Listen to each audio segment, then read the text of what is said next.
മിൻസൂണിന് directions ഒന്നും വലിയ പിടിയില്ല. ഒരു പ്രാവശ്യം പോയ സ്ഥലങ്ങൾ പോലും രണ്ടാമത് ഒറ്റയ്ക്ക് പോകാനായിട്ട് അറിയത്തില്ല. എവിടെയാണെന്ന് അറിയത്തില്ല. തിരിച്ച് വീട്ടിലും ചെന്നിട്ടില്ല എന്നൊക്കെ അവർ പറയുന്നത് കേൾക്കുമ്പോൾ ടെൻഷനായിട്ടാണ് ജങ്സൺ അവളെ അന്വേഷിച്ച് പോകുന്നത്. ആ വീടിന്റെ ഫ്രണ്ടിൽ വന്ന് നോക്കും, അവിടെ അവളെ കാണാനില്ല. അവന് ടെൻഷനാവും. എഴുതിക്കൊണ്ടിരിക്കുന്ന ഡ്രാമയ്ക്ക് വേണ്ടിയിട്ട് സീനൊക്കെ ആലോചിച്ച് റിലാക്സ്ഡ് ആയിട്ടാണ് ആദ്യം മിൻസു നടക്കുന്നത്. പക്ഷെ കുറെ ദൂരം ചെന്ന് കഴിയുമ്പോഴത്തേക്കിനും ആരെയും കാണാനില്ല എന്ന് മനസ്സിലാവുമ്പോൾ അവൾക്ക് ടെൻഷനായി തുടങ്ങും. അങ്ങനെ കുറച്ച് ദൂരം കൂടി ഫ്രണ്ടിലേക്ക് നടക്കുമ്പം ഒരു മതിലിന്റെ ഇടയ്ക്കുന്ന് ഒരു പൂ മാത്രമായിട്ട് വെളിയിലേക്ക് വന്നേക്കുന്നത് കാണാം. സർവൈവ് ചെയ്യാൻ വേണ്ടിയിട്ട് അത് എത്ര കഷ്ടപ്പെട്ടിട്ടുണ്ടാവും.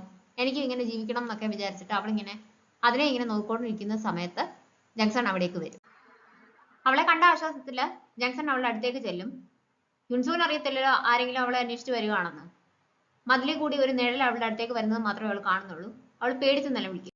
അപ്പൊ ഇയാൾക്ക് പേടിക്കാനൊക്കെ അറിയാലോ എന്ന് അവൻ ചോദിക്കുന്ന കേൾക്കുന്നുണ്ടെ ഇവള് തിരിഞ്ഞു നോക്കും, പരിചയമുള്ള സൗണ്ട് ആണല്ലോ എന്നുള്ള രീതിക്ക്. ഇയാളെന്തിനാണ് എൻ്റെ അടുത്ത് ദേഷ്യപ്പെടുന്നത്?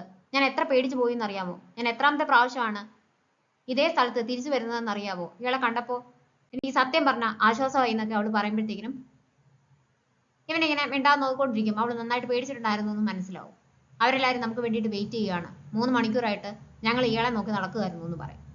എനിക്ക് ഇയാളുടെ ഫോണൊന്ന് തരാമോ? അവരെ ഒന്ന് വിളിക്കാൻ വേണ്ടിയിട്ടാണെന്ന് ഇവള് പറയുമ്പോഴത്തേക്കും എനിക്ക് ഫോണില്ല എന്ന് ഇവൻ പറയും. ഇവളുടെ ഫോണാണെങ്കിൽ പൂജുവിന്റെ കയ്യിൽ കൊടുത്തിട്ടാണ് വന്നേക്കുന്നത്. അതെന്താ ഫോണില്ലാത്തതെന്ന് ചോദിക്കുമ്പോഴത്തേക്കും എനിക്ക് അതിനുള്ള പൈസ ഇല്ലാന്ന് ഇവൻ പറയും. ഇവള് നോക്കുന്നുണ്ടെ അവന്റെ കയ്യിൽ ബ്രാൻഡഡ് വാച്ചാണ് കിടക്കുന്നത്, കാലിലെ ഷൂസും അങ്ങനെ തന്നെയാണ്. ഇതിനൊക്കെ സെൽഫോണിനെക്കാട്ടിലും പൈസ ആവുമല്ലോ എന്ന് അവൾ പറയുന്നുണ്ടെ. എന്ത് കാര്യത്തിന് പൈസ ചെലവാക്കണം എന്ന് അവരവരുടെ ഇഷ്ടമല്ലേ എന്ന് അവൻ ചോദിക്കും. അതാണ്, എന്നാലും സെൽഫോൺ ഇല്ലാതെ ഒരു അത്യാവശ്യത്തിന് ആരെങ്കിലും വിളിക്കണ്ടേന്നൊക്കെ ഇവള് ചോദിക്കുമ്പോൾ നമ്മുടെ രണ്ടുപേരുടെയും കാഴ്ചപ്പാടുകൾ വ്യത്യാസമാണെന്ന് അവൻ പറയും. അപ്പൊ രണ്ടുപേരും ചെറിയ ചെറിയ കാര്യങ്ങൾക്ക് അങ്ങോട്ടും ഇങ്ങോട്ടും വിക്ര ചെയ്തുകൊണ്ടേയിരിക്കും. വിട്ടുകൊടുക്കാൻ രണ്ടുപേർക്കും ഉദ്ദേശമില്ല. അന്നേരത്തേക്ക് മഴ പെയ്തു തുടങ്ങും. ഞാൻ ഇയാളുടെ കൈ പിടിക്കട്ടെ എന്ന് ജങ്സൺ കാഷ്വലായിട്ട് യുൻസുവിന്റെ അടുത്ത് ചോദിക്കും. അവൾ സമ്മതിക്കത്തില്ല. ഇയാള് എന്നോട് കാഷ്വലായിട്ടാണല്ലോ സംസാരിക്കുന്നത്, എത്ര ഏജ് ഉണ്ട്, എന്നെക്കാട്ടിലും ഇളയതാകാനാണല്ലോ വഴിയെന്ന് യുൻസു ചോദിക്കുമ്പോൾ അവൻ അതിന് മറുപടി പറയുന്നില്ല. അന്നേരത്തേക്ക് മഴയുടെ ശക്തി കൂടും. മഴ നനയാതിരിക്കാൻ ഇവരൊരു സ്ഥലത്തേക്ക് കയറി നിൽക്കും. ജങ്സൺ ആണെങ്കിൽ യുൻസുവിനെ ഫാസിനേറ്റഡ് ആയിട്ട് നോക്കിക്കൊണ്ട് നിൽക്കും. ഓക്വേർഡ്നെസ് മാറ്റാൻ വേണ്ടിയിട്ട് ഞാനൊരു റൈറ്റർ ആണെന്നൊക്കെ അവൾ പറഞ്ഞു തുടങ്ങും. ജങ്സൺ കുറച്ചു നേരം യുൻസുവിനെ നോക്കി നിന്നിട്ട് എന്നെ ഡേറ്റ് ചെയ്യാമോ എന്ന് ചോദിക്കും. നമുക്ക് തമ്മിൽ പരിചയമൊന്നും ഇല്ലല്ലോ, പരിചയമില്ലാത്ത ഒരാളെ എങ്ങനെയാണ് ഡേറ്റ് ചെയ്യുന്നതെന്ന് യുൻസു ചോദിക്കുന്നുണ്ടേ. എനിക്ക് 23 വയസ്സ് കഴിഞ്ഞു, ഞാൻ ഓൾറെഡി ആർമിയിലൊക്കെ സെർവ് ചെയ്ത് കഴിഞ്ഞു എന്ന് അവൻ പറയും. ഇയാൾക്ക് പ്രായം കുറവാണ്, ഫിസിക്കൽ അപ്പിയറൻസ് ഒക്കെ നോക്കിയിട്ട് ഡേറ്റ് ചെയ്യുന്ന ഒരു പ്രായമാണ്. അങ്ങനെ ഡേറ്റ് ചെയ്ത് നമുക്ക് ലൈഫിൽ മുന്നോട്ട് പോകാനായിട്ട് പറ്റത്തില്ല എന്ന് യുൻസു പറയുന്നുണ്ടേ. ഇയാള് കാണാൻ ഭംഗിയാണെന്നുള്ളത് സത്യമാണ്, പക്ഷെ ഭംഗിയുള്ള എല്ലാ പെൺകുട്ടികളുടെ അടുത്തും ഞാൻ അങ്ങോട്ടേക്ക് ചെന്ന് ഡേറ്റ് ചെയ്യട്ടെ എന്ന് ചോദിക്കാറില്ല എന്ന് ജങ്സൺ ഉണ്ടെ പറയും. നമ്മൾ കണ്ടുമുട്ടിയിട്ട് ഏകദേശം 5 മണിക്കൂറേ ആയുള്ളൂ. അതിന്റെ ഇടയ്ക്ക് അരമണിക്കൂറെ കഷ്ടിച്ച് സംസാരിച്ചിട്ടുള്ളൂ.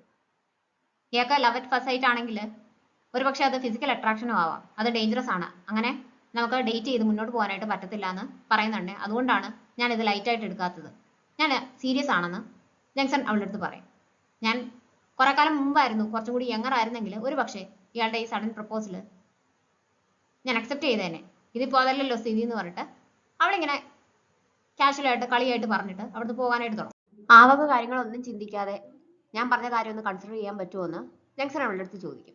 എന്തുകൊണ്ടാണ് ഇയാള് എന്നെ പ്രപ്പോസ് ചെയ്തതെന്ന് അവൾ ചോദിക്കുമ്പോൾ എനിക്ക് ഇയാളെ ഇഷ്ടപ്പെട്ടിട്ടാണെന്ന് അവൻ പറയും. ഞാൻ പെട്ടെന്ന് ഇങ്ങനെ പ്രപ്പോസ് ചെയ്തത് ഇയാൾക്ക് ദേഷ്യമായോ എന്ന് അവൻ ചോദിക്കുന്നുണ്ടേ. ദേഷ്യമൊന്നുമില്ല, പക്ഷെ ഞാൻ അത്രയ്ക്ക് അപ്രോച്ച് ചെയ്യാൻ ഈസി ആയിട്ടുള്ള ഒരാളാണെന്ന് മറ്റുള്ളവർക്ക് ഇപ്പൊ കാണുമ്പോൾ തോന്നുന്നുണ്ടോ എന്നുള്ളൊരു ഫീലിംഗ് ആണ് എനിക്കിപ്പോൾ കിട്ടിയതെന്ന് അവൾ പറയും. ഏജ് ആവുന്നത് നമുക്ക് കൺട്രോൾ ചെയ്യാൻ പറ്റുന്ന കാര്യമല്ല, അതുകൊണ്ട് അതിനെപ്പറ്റി ആലോചിക്കേണ്ട കാര്യമില്ലല്ലോ എന്ന് അവൻ തിരിച്ചു ചോദിക്കും. ഇവർ ഫ്രണ്ടിലേക്ക് നടക്കുമ്പോൾ യുൻസു വീഴാനായിട്ട് പോകും. ജങ്സൺ അവളെ ഹെൽപ്പ് ചെയ്യും. അന്നേരത്തേക്ക് ഹോങ്ങയും വൂജുവും അവിടേക്ക് വരും. ഇവൾ അവന്റെ കൈ പിടിക്കാനായിട്ട് നോക്കുമ്പോൾ അവൻ പക്ഷെ വിടത്തില്ല. ഇവളെന്തായാലും ചോദിക്കുന്നത് ഇയാൾക്ക് എന്റെ പേര് പോലും അറിയത്തില്ലല്ലോ, നേരെ പേരറിയാത്ത ഒരാളെ എങ്ങനെയാണ് ഡേറ്റ് ചെയ്യുന്നതെന്നാണ്. ഹോങ്ങയും വൂജുവും കാറിൽ നിന്ന് ഇറങ്ങുമ്പോഴത്തേക്കും ഇവൻ കൈവിടും. എന്റെ പേര് ജങ്സൺ എന്നാണെന്ന് പറഞ്ഞ് അവൻ പരിചയപ്പെടുത്തും. ഇയാളുടെ പേരെന്താണെന്ന് ചോദിക്കുമ്പോൾ താൻ എന്ന് എന്നോട് പറഞ്ഞതൊന്നും ഞാൻ കേട്ടില്ലെന്ന് വെക്കുകയാണ്, ഇയാളുടെ പ്രപ്പോസൽ ഞാൻ റിജക്ട് ചെയ്യുകയാണെന്ന് പറഞ്ഞിട്ട് ഹോങ്ങയുടെ കൂടെ യുൻസു പോകും. ജങ്സൺ എന്തെങ്കിലും പറയാൻ പറ്റുന്നതിന് മുമ്പ് തന്നെ യുൻസു ഹോങ്ങയുടെ കൂടെ കാറിലേക്ക് കയറും. കോൺഫിഡന്റ് ആയിട്ടിരിക്കുക, നിങ്ങളെ ക്രിട്ടിസൈസ് ചെയ്യാൻ വേറൊരാൾക്കും അവകാശമില്ല എന്ന് മനസ്സിൽ വിചാരിച്ചിട്ട് അമ്മ ഒരു ബാറിൽ വെച്ചിട്ട് ആ എയർപോർട്ടിൽ കണ്ട ആളെ മീറ്റ് ചെയ്യും. നിങ്ങൾക്ക് ഇവിടെ ഫാമിലി ഒന്നും ഇല്ലെന്ന് അയാൾ ചോദിക്കുമ്പോൾ എനിക്കൊരു മോൻ മാത്രമേ ഉള്ളൂ, ഒരുപാട് കാലത്തിന് ശേഷമാണ് ഞാൻ കൊറിയയിലേക്ക് വരുന്നത്, അവൻ എൻ്റെ ഏറ്റവും വലിയ സപ്പോർട്ടാണെന്ന് അവർ പറയും.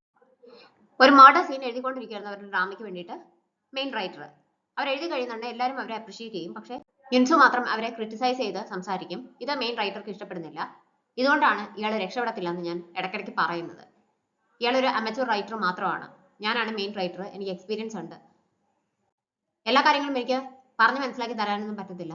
ഇയാൾ തന്നെ മനസ്സിലാക്കി എടുക്കേണ്ടതാണെന്നൊക്കെ അവർക്ക് ഇഷ്ടപ്പെടാത്ത രീതിക്ക് തന്നെ അവർ യുൻസുവിൻ്റെ അടുത്ത് സംസാരിക്കും. ഇവരുച്ചയ്ക്ക് കഴിച്ചുകൊണ്ടിരിക്കുന്ന ഉടനെ കൂട്ടത്തിൽ ഒരാൾക്ക് കോള് വരും. ഇവരെല്ലാവരും ഒരു ഡ്രാമ റൈറ്റിംഗ് കോമ്പറ്റീഷനിൽ പാർട്ടിസിപ്പേറ്റ് ചെയ്തിട്ടുണ്ടായിരുന്നു. അതിനെപ്പറ്റി നല്ല പ്രതീക്ഷയുണ്ട് യുൻസുവിന്. അതിന്റെ റിസൾട്ട് വന്നെന്ന് ഇടയ്ക്കിടയ്ക്ക് ഹോങ് അവളെ വിളിച്ച് അന്വേഷിക്കാറുണ്ടായിരുന്നു. കൂട്ടത്തിലുള്ള ഒരാൾക്ക് അതിൽ സെലക്ഷൻ കിട്ടിയെന്ന് പറഞ്ഞിട്ടാണ് കോള് വരുന്നത്. എല്ലാവർക്കും സന്തോഷമാവും. പക്ഷേ തനിക്ക് അതിൽ കിട്ടിയില്ല എന്ന് കുറച്ച് കഴിയുന്നതന്നെയാണ് യുൻസു റിയലൈസ് ചെയ്യുന്നത്. അവൾക്ക് സങ്കടം വരും. ഒരു VIP കസ്റ്റമർ വന്നിട്ടുണ്ട്, നിന്റെ മെനു ഞാൻ ഇന്ന് അയക്ക് കൊടുക്കാനായിട്ട് പോവുകയാണെന്ന് പറഞ്ഞിട്ട് മെയിൻ ഷെഫ് ജങ്സന്റെ അടുത്ത് വരും. അത് ടേസ്റ്റ് ചെയ്ത് നോക്കിയിട്ട് കുറച്ചും കൂടി സീസണിങ് റെഡിയാക്കാനുണ്ടെന്ന് പറയുന്നുണ്ടേ. ഇത് ഇങ്ങനെ തന്നെ ചെയ്യാനാണ് എനിക്കിഷ്ടം, ഇങ്ങനെ തന്നെ ഒന്ന് കൊണ്ടുപോയി കൊടുത്തു നോക്കൂന്ന് അവൻ പറയും. അത് ജങ്വാണ്, പുതിയ ഡിഷാണെന്ന് പറഞ്ഞിട്ട് അവൻ കൊണ്ടുവന്ന് കൊടുക്കും. അവൻ കഴിച്ചു തുടങ്ങും. അകത്ത് നിന്ന് പ്രതീക്ഷയോടെ ജങ്സൺ അവനെ ശ്രദ്ധിക്കുന്നത് ജംഗു കാണുന്നുണ്ട്. അതുകൊണ്ട് തന്നെ ഡിഷ് മുഴുവൻ കഴിക്കത്തില്ല. അയാൾക്ക് ഇഷ്ടപ്പെടാഞ്ഞിട്ടാണെന്ന് വിചാരിച്ചിട്ട് ദേഷ്യത്തില് ഷെഫ് കൊണ്ടുവന്ന് ബാക്കി വന്ന ഫുഡ് ജങ്സന്റെ ഫ്രണ്ടിലേക്ക് കൊണ്ടുവെക്കും. എന്നിട്ട് തിരിച്ചു വന്നിട്ട് ജംഗു പേ ചെയ്യാനായിട്ട് തുടങ്ങുമ്പോൾ, വേണ്ട, മുഴുവൻ കഴിച്ചില്ലല്ലോ, ഇഷ്ടപ്പെടാഞ്ഞിട്ടല്ലേ, അത് പേ ചെയ്യണ്ടെന്ന് പറയും. ഇഷ്ടപ്പെടാഞ്ഞിട്ടല്ല, അത് വളരെ നന്നായിട്ടുണ്ടായിരുന്നു, വളരെ നന്നായിട്ടാണ് കുക്ക് ചെയ്തിരുന്നത്.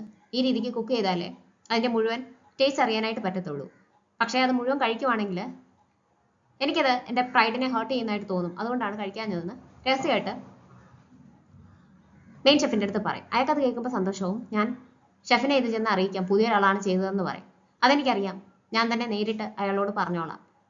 എനിക്ക് ഇഷ്ടപ്പെട്ട ഡിഷിൻ്റെ കാര്യം ഞാൻ തന്നെ പോയി സംസാരിക്കുന്നതല്ലേ എൻ്റെ ശരിയെന്ന് ജംഗു അയാളുടെ അടുത്ത് ചോദിക്കും. ഹോങ് ജങ്സനെ കാണാനായിട്ട് റെസ്റ്റോറൻറ്റിലേക്ക് വരും. എൻ്റെ ജോലി സ്ഥലത്ത് വന്ന് ഇടയ്ക്കിടയ്ക്ക് എന്നെ ഇങ്ങനെ പുറത്തേക്ക് വിളിച്ച് ശല്യപ്പെടുത്തരുതെന്ന് ഞാൻ പറഞ്ഞിട്ടില്ലേ എന്ന് അവൻ ചോദിക്കുന്നുണ്ടേ. എൻ്റെ ഫ്രണ്ട് യുൻസു ഒരു റൈറ്റിംഗ് കോമ്പറ്റീഷനിൽ പങ്കെടുക്കുന്നുണ്ടായിരുന്നു. അവൾക്ക് കിട്ടുമെന്ന് പ്രതീക്ഷയുണ്ടായിരുന്നു. പക്ഷേ അതിൽ കിട്ടിയില്ല. ആൾ നല്ല നിരാശയിലാണ്. അവിടെ ഒന്ന് ചിറപ്പ് ചെയ്യാൻ വേണ്ടിയിട്ട് ഞാൻ ഇങ്ങോട്ടേക്ക് കൂട്ടിക്കൊണ്ട് വരും. അതുകൊണ്ട് എന്തെങ്കിലും സ്പൈസി ഫുഡ് പ്രിപ്പയർ ചെയ്യണമെന്ന് ഹോങ് അവനോട് പറയും. ഇയാളൊരു കാര്യം തെറ്റിദ്ധരിച്ചേക്കുകയാണ്. ഞാനിവിടെ ജോലി ചെയ്യുന്ന ഒരാളാണ്. എൻ്റെ ഇഷ്ടത്തിന് മെനു ഒന്നും മാറ്റാനായിട്ട് പറ്റത്തില്ല. ഇത് എത്രാമത്തെ പ്രാവശ്യമാണ് ഞാൻ പറയുന്നതെന്ന് ജങ്സനോട് അടുത്ത് ദേഷ്യത്തിൽ ചോദിക്കും. അസിസ്റ്റന്റ് PD ജൂഹ യുൻസുവിനെ കാണാനായിട്ട് വരും. നിനക്ക് പ്രൈസ് കിട്ടിയില്ലെന്ന് ഞാൻ കണ്ടു, പക്ഷേ സെമി ഫൈനൽസ് വരെ ചെന്നില്ലേ, എന്തായാലും കഴിവുണ്ട്, നമുക്ക് സ്പെഷ്യലായിട്ട് ഒരാളെ പരിചയപ്പെടാൻ പോവാമെന്ന് പറഞ്ഞിട്ട് അവളെ വിളിച്ചുകൊണ്ട് പുറത്തേക്ക് വരും. ആരാണ് ഒരു ഡ്രാമ എഴുതുന്നതിൽ ഏറ്റവും ഇമ്പോർട്ടൻറ്റ്, റൈറ്റേഴ്സ് ആണോ ഡയറക്ടർ ആണോ എന്നുള്ള രീതിക്ക് ഇവർ അങ്ങോട്ടും ഇങ്ങോട്ടും തർക്കിച്ചുകൊണ്ടിരിക്കും. ശരിക്കും ഇവർ തർക്കിക്കുന്നത് ജംഗുവിന്റെ ഫ്രണ്ടിൽ വെച്ചിട്ടാണ്. അവൻ അവിടെ ഇല്ല എന്നുള്ള രീതിക്കാണ് ഇവർ അങ്ങോട്ടും ഇങ്ങോട്ടും വഴക്കുണ്ടാക്കിക്കൊണ്ടിരിക്കുന്നത്. ഇവരുടെ സംസാരം കേട്ട് കഴിയുന്നുണ്ടേ, ഞാനൊരു പ്രൊഡക്ഷൻ കമ്പനി തുടങ്ങുവാണ്, ഇയാൾക്ക് ഞാൻ അവിടെ ഒരു ജോബ് ഓഫർ ചെയ്യാമെന്ന് ജംഗു പറയും. അതിന്റെ ആവശ്യം എന്താണെന്നാണ് ഇവളോടെ തിരിച്ചു ചോദിക്കുന്നത്. നല്ലൊരു ഓഫർ കിട്ടുമ്പോൾ അതങ്ങ് സ്വീകരിച്ചാൽ പോരെ, എന്തിനാണ് ആവശ്യമില്ലാത്ത ചോദ്യങ്ങൾ ചോദിച്ച് അത് കോംപ്ലിക്കേറ്റഡ് ആക്കുന്നതെന്ന് ജൂഹ ചോദിക്കുന്നുണ്ടേ. ജംഗു അവളുടെ അടുത്ത് പറയും, ഇയാളുടെ ആറ്റിറ്റ്യൂഡ് എനിക്ക് ഇഷ്ടപ്പെട്ടു, ഇയാൾ സ്ട്രേറ്റ് ഫോർവേഡ് ആണ്. ഇങ്ങനെ ഒരു റൈറ്ററെ എൻ്റെ പ്രൊഡക്ഷൻ കമ്പനിയിലേക്ക് കൊണ്ടുവരാനായിട്ട് എനിക്ക് താല്പര്യമുണ്ട്. ഞാനിപ്പോൾ ഒരു അസിസ്റ്റന്റ് റൈറ്റർ ആയിരിക്കാം എന്ന് വെച്ചിട്ട് ആരെങ്കിലുമൊക്കെ എന്തെങ്കിലും ഓഫർ തന്നാൽ ഉടനെ തന്നെ അത് ചാടിക്കയറി സ്വീകരിക്കണമെന്ന് നിർബന്ധമൊന്നുമില്ലല്ലോ എന്ന് പറഞ്ഞിട്ട് യുൻസു അവിടുന്ന് പോകാനായിട്ട് തുടങ്ങും. പരിചയപ്പെട്ടതിൽ സന്തോഷം എന്ന് പറഞ്ഞിട്ട് ജംഗു അവൾക്ക് കൈ കൊടുക്കാനായിട്ട് പോകും. പക്ഷെ ഇയാൾക്ക് ഹാൻഡ് ഷേക്ക് തരുന്നതിൽ ഞാൻ കംഫർട്ടബിൾ അല്ല എന്ന് പറഞ്ഞിട്ട് യുൻസു തിരിഞ്ഞു നടക്കുകയാണ്. ഇവളെന്താണ് ഇങ്ങനെ പെരുമാറുന്നതെന്ന് നോക്കിയിട്ട് നിൽക്കാനായിട്ട് ജൂഹ പറയുമ്പോൾ അവൾ തിരിഞ്ഞ് ദേഷ്യത്തിൽ നോക്കിയിട്ട് പോകും. ജൂഹ ജംഗുവിൻ്റെ അടുത്ത് അപ്പോളജൈസ് ചെയ്യുമ്പോൾ അവൻ ചിരിച്ചോണ്ട് പറയുന്നത് ആള് നല്ല റൂഡാണ്, പക്ഷെ ഒരു റൈറ്റർ ആവുമെന്ന് ഒരു സംശയം വേണ്ടാന്നാണ്. എയർപോർട്ടിൽ കണ്ട ഫോറിനറുടെ കൂടെ ആ ദിവസം ജങ്സന്റെ അമ്മ സ്പെൻഡ് ചെയ്തു എന്ന് നമുക്ക് മനസ്സിലാവും. അവർക്കൊരു കോൾ വരും. ജങ്സന്റെ ബാങ്ക് ട്രാൻസാക്ഷൻ ഡീറ്റെയിൽസ് ഒക്കെ കിട്ടിയെന്നാണ് അയാൾ വിളിച്ച് പറയുന്നത്. അങ്ങനെയാണെങ്കിൽ കാര്യങ്ങൾ കുറച്ചും കൂടി എളുപ്പമായി. എത്രയും പെട്ടെന്ന് അവനെ കണ്ടുപിടിക്കണം. നിങ്ങൾ ഇത്രയും ദിവസം വിളിക്കാതിരുന്നപ്പോഴത്തേക്കിനും ഒരു പുരോഗതി ഇല്ലെന്നാണ് ഞാൻ വിചാരിച്ചത്. എന്തായാലും ഇത്രയെങ്കിലും കണ്ടുപിടിക്കാൻ പറ്റുമല്ലോ എന്നാണ് അവർ പറയുന്നത്. എനിക്കൊരു പ്രയർ അപ്പോയിന്റ്മെന്റ് ഉണ്ട്, അതുകൊണ്ട് പോകണമെന്ന് പറഞ്ഞിട്ടാണ് യുൻസു ജംഗുവിന്റെ ഓഫീസിൽ നിന്ന് വരുന്നത്. അവൾ വരുന്നത് ഹോങ്ങയെ മീറ്റ് ചെയ്യാൻ വേണ്ടിയിട്ടാണ്. ജങ്സന്റെ റൈസ് സൂപ്പ് എന്ന് പറഞ്ഞ റെസ്റ്റോറൻറ്റിലാണ് അവർ മീറ്റ് ചെയ്യുന്നത്. ആദ്യമായിട്ടാണ് യുൻസു അവിടേക്ക് വരുന്നത്. നല്ല റെസ്റ്റോറൻറ്റ് ആണല്ലോ എന്നൊക്കെ പറഞ്ഞിട്ട് അവൾ മെനു നോക്കുന്നുണ്ടേ കോസ്റ്റ്ലി ആണെന്ന് മനസ്സിലാവും. എനിക്കിപ്പോൾ ഇത്രയും കാശ് ചിലവാക്കാനായിട്ടില്ല. ഞാൻ റൈറ്റിംഗ് കോൺടെസ്റ്റ് ഒക്കെ വിജയിച്ച് കഴിയുമ്പോൾ നിനക്ക് ഇവിടെ കൊണ്ടുവന്ന് ട്രീറ്റ് ചെയ്ത് തരാം, നമുക്ക് വേറെ എവിടെയെങ്കിലും പോകാമെന്ന് പറഞ്ഞിട്ട് ഹോങ്ങയെ വിളിച്ചുകൊണ്ട് അവൾ അവിടെ നിന്ന് ഇറങ്ങും. എൻ്റെ കയ്യിൽ പൈസ ഉണ്ട്, ഞാൻ കൊടുത്തോളാം എന്നൊക്കെ ഹോങ്ങ പറയുന്നുണ്ടെങ്കിലും യുൻസു സമ്മതിക്കുന്നില്ല. അങ്ങനെ അവര് സ്ട്രീറ്റ് ഫുഡ് കഴിക്കാനായിട്ടാണ് വരുന്നത്. അവിടെ വന്ന് സോജു ഒക്കെ കുടിച്ചുകൊണ്ടിരിക്കുമ്പോൾ ഹോങ്ങയ്ക്ക് അവളുടെ ഒരു ബോയ് ഫ്രണ്ടിന്റെ മെസ്സേജ് വരും. അങ്ങനെ പോകണം. യുൻസുവിനെ തന്നെ എടുത്തിട്ട് പോകാൻ വയ്യാത്തതുകൊണ്ട് അവള് ജങ്സനെ അവിടെയൊക്കെ വിളിച്ചു വരുത്തും. അന്നേരത്തേക്ക് അവളുടെ ബോയ് ഫ്രണ്ട് വരും. യുൻസുവിനെ വീട്ടിലേക്ക് കൊണ്ടുവിടണം, ഡയറക്ഷൻസ് ഒന്നും നേരെ അറിയത്തില്ല എന്ന് പറഞ്ഞേൽപ്പിച്ചിട്ടാണ് അവൾ പോകുന്നത്. ഇയാൾ എവിടെയാണ് താമസിക്കുന്നതെന്ന് യുൻസുവിന്റെ അടുത്ത് ചോദിക്കുമ്പോൾ അവൾ മറുപടി ഒന്നും പറയത്തില്ല. ഞാൻ ഇനിയും ഇയാളോട് എന്റെ ഗേൾഫ്രണ്ട് ആകാൻ പറയുമെന്ന് പേടിച്ചിട്ടാണെങ്കിൽ ഇനി ഞാനത് പറയത്തില്ല എന്ന് അവരോട് അവളോട് പറയും. ഇവര് ബസ് സ്റ്റോപ്പിൽ ചെല്ലുമ്പോൾ എൻ്റെ പേര് യുൻസു എന്നാണ്, ഞാനൊരു റൈറ്ററാണ്, ഞാനൊരു റൈറ്റിംഗ് കോൺടെസ്റ്റിൽ പങ്കെടുത്തിട്ടുണ്ടായിരുന്നു, എനിക്ക് ഒരുപാട് പ്രതീക്ഷയുണ്ടായിരുന്നു ഞാൻ അതിൽ ജയിക്കുമെന്ന്. പക്ഷേ എൻ്റെ റിസൾട്ട് ഇന്ന് വന്നപ്പോൾ എനിക്ക് കിട്ടിയില്ല. അത് കിട്ടുന്ന തന്നെ സന്തോഷത്തോടു കൂടി പാർക്കിന്റെ നടുക്ക് നിന്ന് ഡാൻസ് ചെയ്യുന്നതൊക്കെ ഞാൻ ഇമാജിൻ ചെയ്തിട്ടുണ്ടായിരുന്നു എന്നൊക്കെ കരഞ്ഞോണ്ടാണ് യുൻസു പറയുന്നത്. ജെക്സൺ ക്ഷമയോടെ അതെല്ലാം കേട്ടോണ്ടിരിക്കും. അവൾ പറഞ്ഞു കഴിയുന്നുണ്ടേ അവളെയും കൂട്ടി ആ പാർക്കിലേക്ക് പോകും. എന്തിനാണ് നമ്മൾ ഇപ്പോൾ ഇങ്ങോട്ടേക്ക് വന്നതെന്ന് യുൻസു അവനോട് ചോദിക്കുമ്പോൾ ഇയാൾ എന്തെങ്കിലും ആ കോൺടെസ്റ്റിൽ ജയിക്കുവാണെങ്കിൽ ഇവിടെ നിന്ന് ഡാൻസ് ചെയ്യുമെന്നല്ലേ പറഞ്ഞത്, ആ ഡാൻസ് ഇപ്പോഴേ പ്രാക്ടീസ് ചെയ്തോളാനാണ് യുൻസുവിന്റെ അടുത്ത് അവൻ പറയുന്നത്. അവള് സർപ്രൈസ്ഡ് ആയിട്ട് ജെക്സനെ നോക്കും. പ്രായം കുറവാണെങ്കിലും അവൻ എമ്പത്തറ്റിക്കും കൺസിഡറേറ്റീവ് ആണെന്ന് അവൾക്ക് മനസ്സിലാവും.